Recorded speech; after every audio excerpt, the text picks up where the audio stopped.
সুতাং বাঁচাও লাখাই বাঁচাও প্রজন্ম বাঁচাও স্লোগানে গতকাল সোমবার 4:30 ঘটিকার সময় লাখাই উপজেলার সর্বস্তরের জনতার আয়োজনে স্থানীয় বুল্লা বাজারে মানববন্ধন অনুষ্ঠিত হয়। ছাত্র যুব ঐক্য করো, বর্জ্য নির্গমন বন্ধ করো, সুতাং নদী রক্ষা করো, এই স্লোগানে সুতাং বাঁচাও লাখাই বাঁচাও সংগ্রাম কমিটির আহ্বায়ক আব্দুল আউয়াল ভুইয়ার সভাপতিত্বে ও সদস্য সচিব নুরুল আলম সোহেলের পরিচালনায় মানববন্ধন অনুষ্ঠানে বক্তব্য রাখেন লাখাই উপজেলা পরিষদের ভাইস চেয়ারম্যান আমিনুল ইসলাম আলম, ৫ নং করাব ইউনিয়ন পরিষদের সাবেক ভারপ্রাপ্ত চেয়ারম্যান ও লাখাই উপজেলা আওয়ামী লীগের যুগ্ম সাধারণ সম্পাদক জুয়েল রানা, সাংগঠনিক সম্পাদক অ্যাডভোকেট খোকন চন্দ্র গোপ, শফিউল আলম শাকিল, বুল্লাবাজারের বিশিষ্ট ব্যবসায়ী মাসুকুর রহমান মাসুক, লাখাই উপজেলা আওয়ামী যুবলীগের সাধারণ সম্পাদক ইকরামুল মজিদ চৌধুরী শাকিল,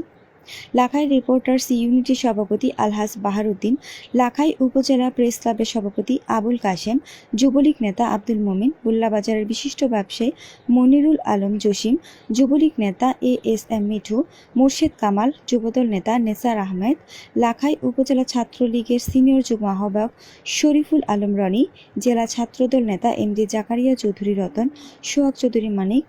RJ হেলাল উদ্দিন কমল, কাউসার আহমেদ, লাখাই উপজেলা ছাত্রদলের সদস্য সচিব আহমেদ আজম, ছাত্রদল নেতা রাজীব আহমেদ, নিজাম উদ্দিন সুজন, নুরুল আমিন চৌধুরী, সাদিকুর রহমান সাদিক, রাজন আহমেদ, আমিনুল ইসলাম জুয়েল, অনন্ত, মনির, শুভ সহ এলাকার বিভিন্ন পর্যায়ের নেতাকর্মী এবং স্থানীয় নেতৃবৃন্দ।